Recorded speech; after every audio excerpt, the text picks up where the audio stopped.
Chapter 21 Party 3 days later, Sana was stuffing jelly beans, Skittles, and M&Ms into sandwich bags while Lisa was debating between the merits of 2 different flavors of potato chips. Lisa's dog, a huge, black, fluffy Newfoundland inexplicably named Garnet, was there too. She was a perpetually shedding sweetheart of a nanny dog who loved food, children, and napping on the couch. Right now, she was shamelessly woofing and using her limpid brown eyes to beg for scraps. Lisa kept giving her ear scritches, but wasn't budging on the food. "Jeremy said he had popcorn, right?" she asked. "Uh-huh." Sana held up one of the bags. "More beans, more M&Ms, more of both, or neither?" "More of both, obviously. Sour cream and onion or barbecue?" "Sour cream and onion is objectively superior to barbecue." "Want me to grab the sodas?" "Please. Jeremy asked for lemon lime, and I'll take root beer." "Boy's got good taste." Sana retrieved a smaller bottle of lemonade along with the requested drinks and stuffed them in the purse she'd borrowed from her mom. The bag bulged in odd ways, and the top of the root beer bottle poked out. He was probably fine. "It's nice of him to pick us up." It had been quiet since the fight at the park. Sana was sick of waiting for the other shoe to drop, so she was ignoring her nerves in favor of having a good time over her break. When Jeremy had invited her and Lisa to a movie marathon at his place with a few of his other friends, she jumped at the chance. She'd shown up at Lisa's house an hour early to chat and get ready. Getting ready, in this case, meant preparing to smuggle as many snacks and drinks into the home as the 2 girls could manage. The movie marathon was a 2-pronged attack. Besides the fun, the programmer was going to send the contract to the police today, and there were few better alibis than being at a detective's house. "He offered when I mentioned we'd be walking together. I think he was worried. He's snagging someone else, too." "You sure know how to pick 'em," Sana teased. She may not be 100% on board with such a relationship, but she'd never give up the chance for a good ribbing. "Sana!" She cackled and danced out of the way when Lisa grabbed a dish towel and swatted at her with it. Garnet gave a play bark and planted herself in Sana's path. Sana slid around her with the ease of long practice. "Lee, stop it! I'm gonna drop the sodas!" "Should have thought of that when you decided to be a brat," she growled playfully.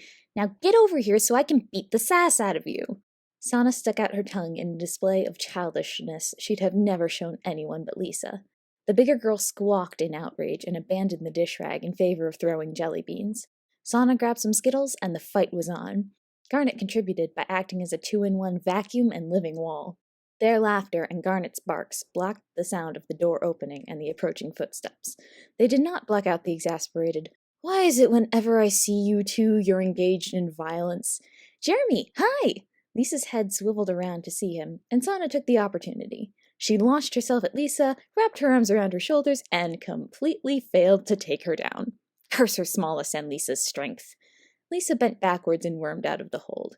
Sana let her go and said, "Hi, Jeremy. Thanks for the invite. Give me 2 minutes to show Lee what a terrible mistake she made and we can go." "Oh, no, you don't." Lisa took advantage of her superior strength to grab Sana's wrist and spin her around playfully. "You're sweeping this mess up before we go anywhere. My parents see this and they'll flip. Besides, you lost this round." Sana could have twisted her arm free, but that wasn't the point of the game. "Fine, you win. I'm sorry." She watched Garnet sniffing the floor. "Do we have to sweep? Garnet's having a field day right now."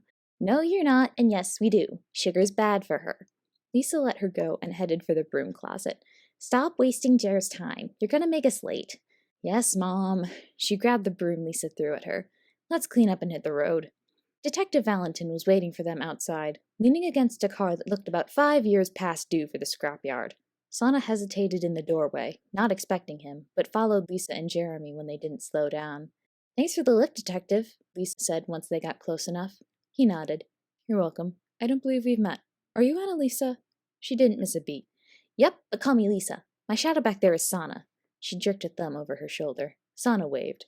Lisa continued, "We've both seen you at those assemblies you do. Anti-drunk driving and anti-drug? Kind of a moot point for us two since we don't have licenses, but you're a familiar face." He locked eyes with Sana, asking a question. Sana shook her head, and he understood. No talking about last week's hostage situation. "Well, it's nice to officially meet you. Ready to go?" They piled into the car, which made a series of extremely concerning noises when the detective turned the key. "You really should get that looked at," Sana said. "I'll get to it," Detective Valentin promised, which didn't bode well. You've been saying that for 3 years, Jeremy said, which boded even more poorly. I've had more important things to do. With one more sickly, choking wheeze, the car shuddered to an approximation of life. Sana no longer had questions about why the detective was driving instead of Jeremy. It wasn't that the car was in bad shape. It wasn't that Calabria's roads were in perpetual possession of potholes due to rubble and giant lizard activity. It wasn't even that Detective Valentin had a tendency to take risks when driving that may or may not have been illegal but were definitely inadvisable. All of these alone would have been fine. However, in concert, they turned what should have been a normal occurrence into an exercise in sheer terror. After a hair-raising and extremely noisy few minutes, the car pulled up in front of a townhouse. Sana peeled her fingers off the chicken stick and shook her other arm. You can let go, Lee. Annalisa unclenched her hand from its grip on Sana's upper arm, but didn't lean away from her. How many people are you picking up again? We're going back home after this. James and Lewis have their own transportation. Detective Valentin turned around to look at them, while Jeremy left to collect the next person. Are you okay? You're looking kind of pale. He nodded at Sana. And you're looking green. He nodded at Lisa. How far is the walk? Other side of the city. You won't make it. Oh, God. She wiggled out of her seatbelt, scooted closer, and buried her face in Sana's shoulder. Kill me now. Sana patted her on the back and made no promises.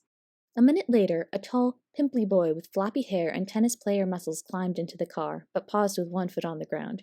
He was Andrew, part of the group Jeremy, and later Sana and Lisa, had sat with during lunch the previous school year. Lisa? Sana? What are you two doing here? Hi, Drew, Lisa said, head still on Sana's shoulder. We're dying. This car has lousy suspension and worse everything else. I invited them, Jeremy explained as he got in. Got a problem? Nope. He slid in next to Lisa and clicked his seatbelt. After a look at her and Sana, he grabbed the chicken stick. Just wasn't expecting it. It's not like we get a lot of girls at these parties. What are you implying? Lisa mock growled, finally raising her head and buckling herself in. Nothing, nothing. He raised his free hand in surrender. Then the car started moving, and all attempts at conversation met a violent death. By the time they made it to the other house, nobody in the back seat was feeling well. Sana had lost feeling in both hands, but could feel every clench and roll of her stomach. Drew had assumed the airplane crash position, and Lisa's knuckles were white from their grip on his knee and Sana's forearm. Nobody moved even after the detective parked.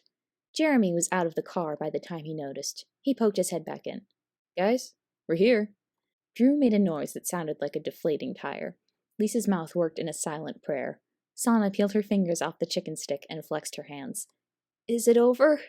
Yes, at least one of you needs to get out. This car doesn't have that many seats.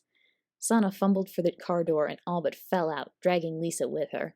That shock was enough to get her moving, and she all but plowed Sana over in her scramble to safety. Luckily for Sana, Drew used the other door. The 4 teenagers headed into the house as Detective Valentin trailed behind. Jeremy threw open the door to the house. Behold, my humble abode. Don't slam the door, Detective Valentin called. Jeremy didn't roll his eyes, but it was close. He bowed and waved Lisa, Drew, and Sana through. They stepped into a mostly white kitchen dining room, and Jeremy ushered them into a living room off to the side. The first thing Sana noticed were the boy sitting on the couch and the beautiful calico kitten sleeping behind his head.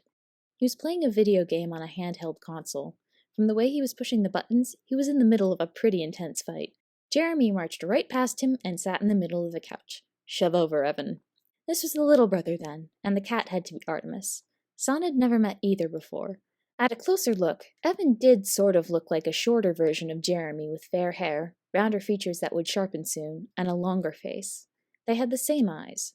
That said, she'd never seen the laid-back Jeremy with such an intense expression. Evan grunted and didn't move, so Jeremy gave him a push and said, Pick a seat, all. There's plenty. He threw out his arm to indicate the beanbags, recliner, and last seat of the sofa. The whole room was set up for the marathon, with the movies arranged on the glass coffee table in front of the couch, in between bowls of popcorn on either end. All of the seats were in easy range of at least one of the bowls, and a good distance from the TV. This was an oft-used setup, Sana could tell. Lisa pulled her out of her reverie and towards the sofa, snagging a beanbag on the way. She settled next to Jeremy, then dropped the beanbag on the floor in front of her and enough to the side so someone sitting in it wouldn't have trouble with the coffee table. With her hold on Sana's wrist, she tugged her onto the beanbag.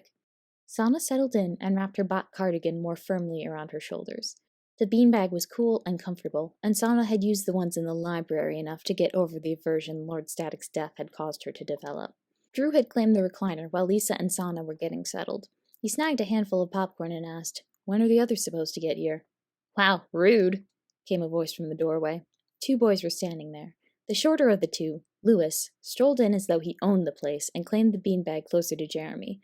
"Let's get this party started!" "Hi, guys." The taller boy, James, settled more gingerly into the last beanbag after crossing the room. He moved as though coming off the end of a growth spurt and painfully aware of the fact.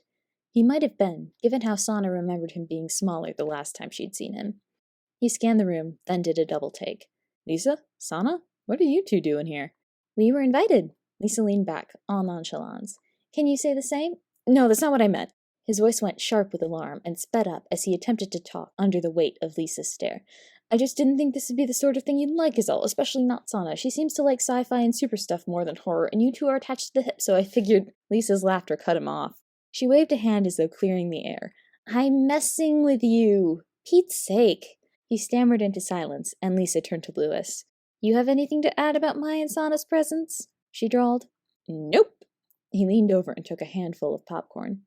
"You 2 are chill." And that was that. The group picked the first movie with minimal arguing, mostly because Jeremy, Lisa, and James were in agreement, and Sana and Evan had no opinion, so Lewis was outvoted. He sulked while the intro sequence played. It was a generic slasher flick, and not a good one at that. 10 minutes in, and absolutely everyone except Sana had given up being scared and were mocking the daylights out of the characters, the special effects, and the killer. Even Evan got in on it. Sana, meanwhile, sat back, sipped on her lemonade, and let the conversation wash over her. By the end of the movie, Lisa had passed out the snack bags, and Sana distributed the drinks. One of the popcorn bowls was empty, and the other was well on its way. Sana was feeling good. Her stomach was full, the chatter had been entertaining, and the blood had been fake enough to not trip a memory. Artemis had come over around halfway through and snuggled up to Sana's hip. Sana worked her fingers through the soft fur of the kitten's belly as her friends started to discuss the merits and failings of the film. Jeremy picked up the next movie. "I think you'll like this one, Sana." He turned the box towards her so she could see it. "It's based on a book by the same guy who wrote Jurassic Park." The title, Prey, was familiar. Sana had read it about a year ago. She kept her mouth shut while Lisa said, "I didn't know Jurassic Park was based on a book." "Neither did I, till I saw it on the cover of this. I've never seen either the book or this movie before." "It's about nanomachines," Sana said, then regretted it when all eyes turned to her. She shrunk into her beanbag and scratched Artemis under the chin. "They escape the facility where they're being made, go out of control, and become a serious threat. The book's a slow burn until the reveal. Then crap hits the fan. I haven't seen the movie." "Cool." Jeremy popped the DVD in and got it playing. Sana settled in and got ready to make commentary. She engaged more with the group this time around, pointing out the inconsistencies between the book and the movie and some of the science talk from the book that had gotten axed. She couldn't stifle an impressed noise when the movie showed off the assembly tree in the facility. The special effects weren't quite what she'd pictured when she read the book, but the set piece was still dang impressive. When the nanoswarm made its debut, Lewis tilted his head and said, "They look kind of like Lord Static's bots." "Swarms now," Drew said. "And yeah, you're right, but they move more like swarms do than Lord Static's did." "There's a difference?" Sana hadn't noticed. Drew nodded. "It's the same tech, but swarms moves more like, well, a swarm or a flock. Lord Static's moved in a more jittery way." "Really? I didn't notice," Lisa said. "I wonder why that is." "Does it matter?" James asked. "They're both the same type of super." Lewis jumped up. "It matters a lot. Swarm's a hero, not a villain. The villain's Prince Snow. He could be a villain too. He saved that guy's life on his first day." "All right, boys, break it up." Lisa's voice cut through the argument like a knife through butter. "Let's have a civilized conversation. Jeremy, what do you think of Swarm?" Jeremy perked up. "I think he's cool." "Really?" Sana leaned in. Artemis gave her a miffed look and headed over to Drew. "I don't trust him." "He hasn't done anything, though," James pointed out. "Just lost against that Prince Snow guy." Ouch, but he wasn't wrong. They're both Lord Static's offshoots. They could be working together. Then why beat each other up on live TV? PR? Sana shrugged. "It's unlikely, but it's possible. Neither showed up till 3 months after the Lord's death. That's plenty of time to meet and hash out a scheme." It was strange to feign ignorance of her own motivations. Her recent discussion with Cam about her debut video had been good practice, but there was still something odd about the whole thing. Lisa entered the conversation with a snort. "Ignore Sana. She's a pessimist." "I'm a realist." "She doesn't believe Calabria could have a benevolent super. Now that one exists, she's trying to prove her old theory right." "Even if I'm wrong, James still has a good point. Swarm's kind of a loser, Sana shot back. He lost against a supervillain as green as he is. Twice. He might be dead. Not my first choice of defender. The first fight got interrupted, Lewis pointed out, and the park threw him onto the library a few hours after the fight. He's alive. Sana's leg throbbed. After Faye and Prince Snow did who knows what to him? Well, she knew, but that was a secret. Wouldn't shock me if he hung up the suit after that. Pessimist. She's making good points, James countered. I want her to be wrong, but I have to agree with her. Swarm needs time to prove himself, and until he does, he shouldn't be trusted. Well said, James, Detective Valentin said from the kitchen entryway. My team has had some dealings with Swarm recently. He isn't... His phone rang. He ignored it, but a series of text pings came next. He checked the screen, and his expression went livid. That... He bit off what was shaping up to be an impressive curse. Sorry, kids, I have to go. Pizza's on the way, money's on the counter, use the change as a tip. Everyone who got rides, call your parents and set up times for them to take you home or make arrangements now. He threw on his jacket and started putting on his shoes. I have no idea when I'll be back. Don't flood, burn down, or demolish the house. Don't do anything that will necessitate a trip to the hospital. Don't let Evan stay up too late. Sana's nerves spiked. Is everything okay, Detective Valentin? She asked. He finally looked at the pile of teenagers invading his living room. I'm not sure. It's nothing any of you will have to worry about, I hope. Just stay away from supers. Oh, the irony. Sana flexed her hands and looked at Jeremy. His lips were a thin line, and his hands were clenched into fists. Lisa touched one of his shoulders, and he relaxed a fraction. Fine. I'm sorry, Jem. He looked genuinely contrite. This is important. I wouldn't be leaving if it wasn't. Right. The unsaid, I don't believe you, was obvious. Sana forced down a grimace. Not her monkeys, not her circus. Detective Valentin left with one last wounded look. Jeremy turned back to the movie as though the last few minutes hadn't happened. You heard him. Arrange your rides, people. Lewis and Drew started texting, and James dialed a number. Lisa picked up the remote and said, Look on the bright side. You've got the house to yourselves for the night. Except he does this all the time. Evan grimaced and hit the buttons on his handheld more aggressively. It's awful. It can't be that bad. Jeremy took the remote from Lisa and paused the movie. It froze on the scene where the programmers were trapped in the shed and tricking the nanoswarm with herd behavior. Let me show you something. Everyone followed him to a small closet and hung back as he threw the door open with a flourish. Behold, the tribute to my father's insanity. It was a small, dark space, wider than it was deep. There was enough room for one person inside, and Lisa immediately took that spot. Sana, being short, got right behind her in order to see.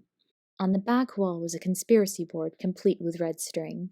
A screenshot of Swarm's face from her debut video was dead center, connected to papers featuring Lord Static, Prince Snow, a picture of the USB she'd used to deliver the video, and more. The right wall had a dartboard with Swarm's picture pinned to it. The picture had a lot of holes in it, like someone had been stabbing it with a pencil. The left wall was empty. Ah, maybe she had partial custody of one of the monkeys. Or Swarm did. The secret identity stuff had been weird all night, but not as weird as this. What the hell? She breathed. We call it the hate shrine, Jeremy explained. He rubbed the back of his neck in embarrassment. Dad uses it whenever he goes on a tear against a criminal. Jer, this is so messed up. Lisa sounded delighted as she poked around the closet. It's awful. I want one. Do you hate anyone enough to warrant it? Drew asked. He hovered at the back of the pack, shifting from foot to foot and wringing his hands. It's creepy. Lisa grinned and headed back out. Nah, the concept is neat, though. Sana made a face. The whole thing rubbed her the wrong way. She stuck in the middle of the group as they all traipsed back to the living room. After that, the party broke up. The mood drop was unfixable, even after the pizzas arrived. Lewis left after the scientist blew up the wild swarm's hives with thermite, and James left when the protagonist realized some of the bots were acting as parasites. Drew hung around until the protagonist and his partner drank the bacteriophage during the climax. Only Sana, Lisa, Jeremy, and Evan remained as the credits rolled. Lisa checked the clock and sighed. We should go. Thanks for this. It was a lot of fun. Till my dad got all freaky, you mean? Even after that. Lisa gave him a smile. You're great company, but if we don't leave now, it'll get dark before we make it back to my place. All right, want to come to this again sometime? You bet! She gave Sana a pointed look. At her cue, Sana raised a thumbs up. I had a good time. Your friends are nice. We're a bunch of savages, don't lie, Jeremy said with a grin. Drew's hosting the next one. Dad and I can pick you up again if you want. Jeremy, Jeremy, Jeremy, Jeremy. Lisa stepped in and dropped one hand on his shoulder. You could not pay me to get back in that contraption. Ditto. Sana mirrored Lisa's actions with Jeremy's other shoulder. I don't get carsick. Not anymore. I thought I was going to puke 30 seconds in. I value my life too much to ever trust it to that thing's structural integrity. Okay, message received. Jeremy wiggled free and beckoned Devon. Come on, clean up. He rolled his eyes. Your friends, your mess. You partook, you help. No. Sensing the start of an argument, Lisa took Sana by the elbow and led her to the door. Bye, she called over her shoulder. To Sana, she said, I called my mom when I went to the bathroom. She'll be here in a minute. Still up for a sleepover? Always. Lisa's mom was as good as her word, and the two girls were back at Lisa's house within 15 minutes. Sana procured the battleship board, Lisa picked the first song, and they started to play. Garnet wandered in and plopped down next to them, earning pets for her effort. Battleship traded Chinese checkers, then sorry, then life. The clock ticked, the lights in the rest of the house went off, Garnet fell asleep, and Lisa started to play more aggressive music. Sana called it off when Lisa slumped over her cards. She'd have fallen on her face if Sana hadn't scooted forward and caught her head on her shoulder. She smiled softly at the redhead. Want to go to sleep? Sorry, son. Don't be sorry. It's 3 a.m. I'm surprised you're still awake, to be honest.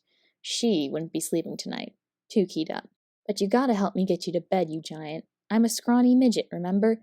You're scrawny, Lisa slurred, more asleep than awake. Sana snorted and threw one heavy arm over her shoulders. It took a combination of muffled not swearing, dragging, and running into obstacles to get Lisa to bed. Sana didn't manage to do anything besides get her on top of the blankets before she started snoring.